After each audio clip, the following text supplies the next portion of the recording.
summer morning, a dog sat on her eggs looking longingly at the river.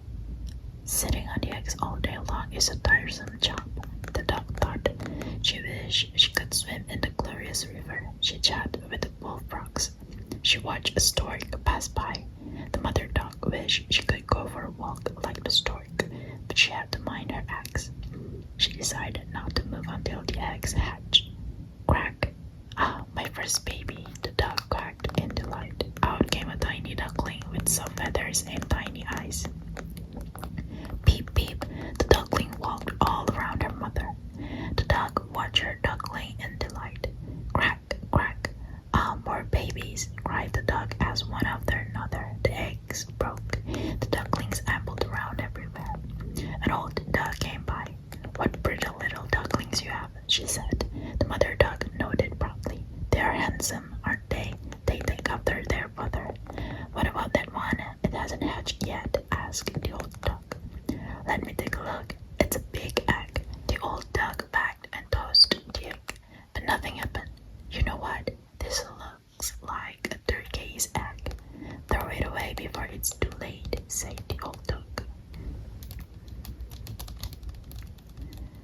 I had one in my nest once.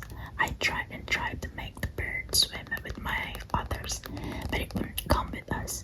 After all the trouble I took catching it, the ungrateful bird waddled away. I never saw it again. The mother duck thought about it. Oh, well, I've sat on it for a long time. Let me see if it hatches by tomorrow. Do as you wish. Nobody listens to good advice these days, said the old duck. She went away, quacking crossly. Soon after the old duck left, the big egg hatched. Out came a large and ugly duckling. The mother duck was astonished. It doesn't look like the other ducklings. Maybe the old duck was right. It must be a turkey. But I'm going to make it swim whether it likes it or not.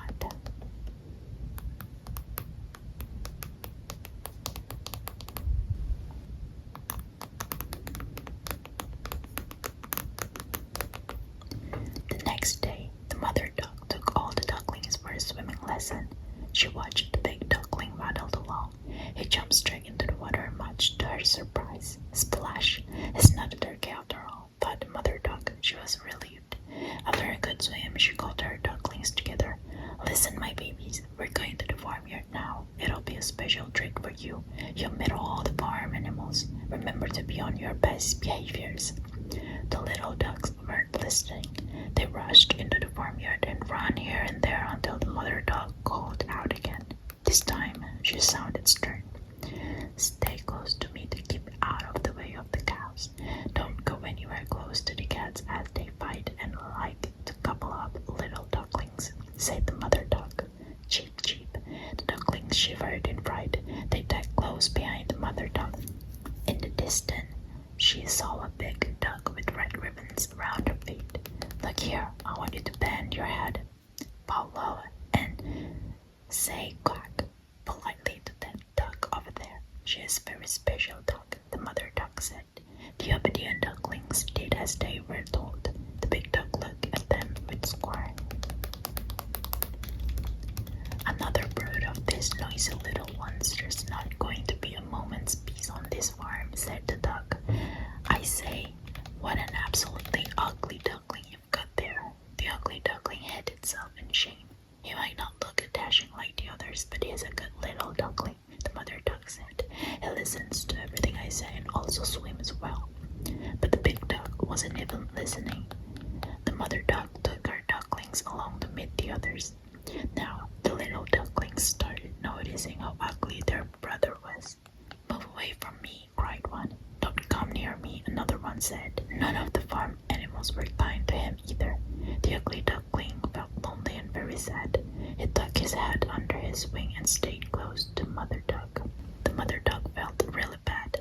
Poor thing, everybody's giving you a hard time, she said to the little duck. It made the ugly duckling feel worse.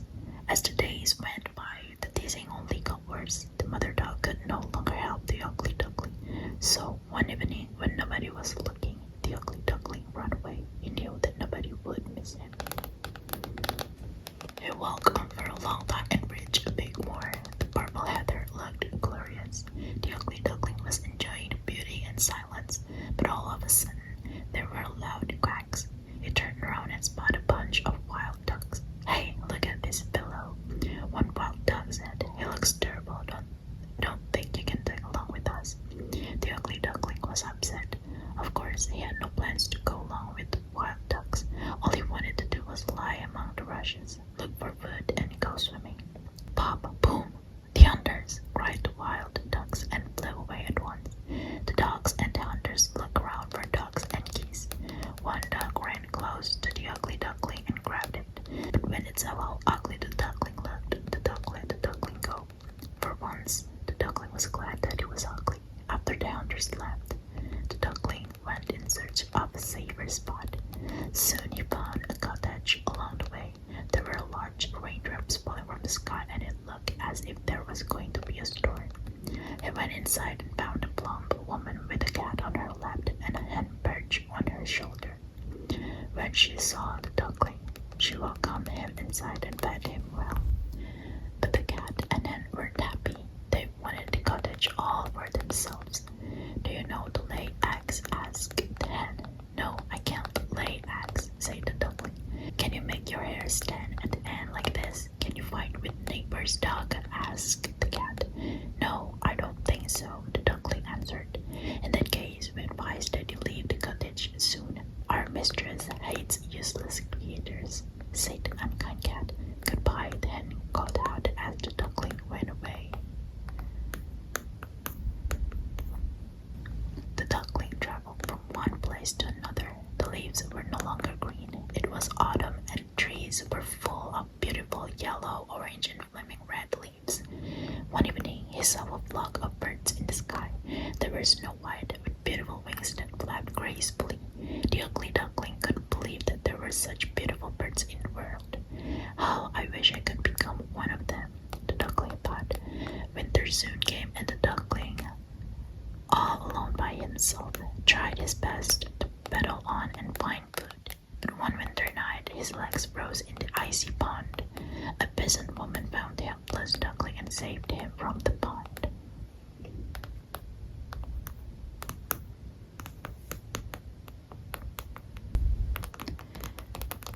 She brought him inside the house, and the duckling enjoyed the warmth. But when he saw children running towards him, he flew away in fright. Duckling endured many difficulties all through the icy cold winter. But spring finally came, and he sat by the moor among the reeds. The duckling discovered that he was able to flap his wings. He watched in awe as 3 beautiful swans swam by.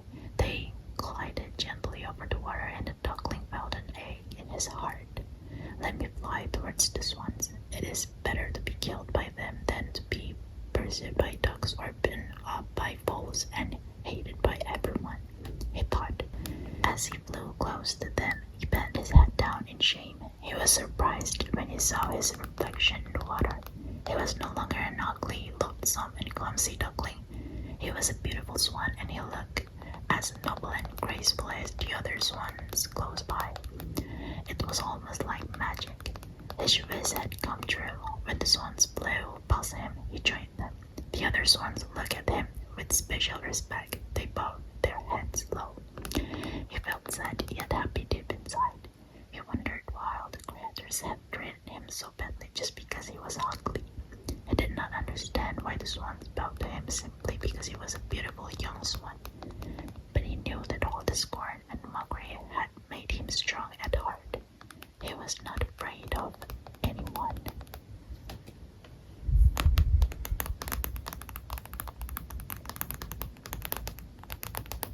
Together, the swans flew gracefully and landed in the garden.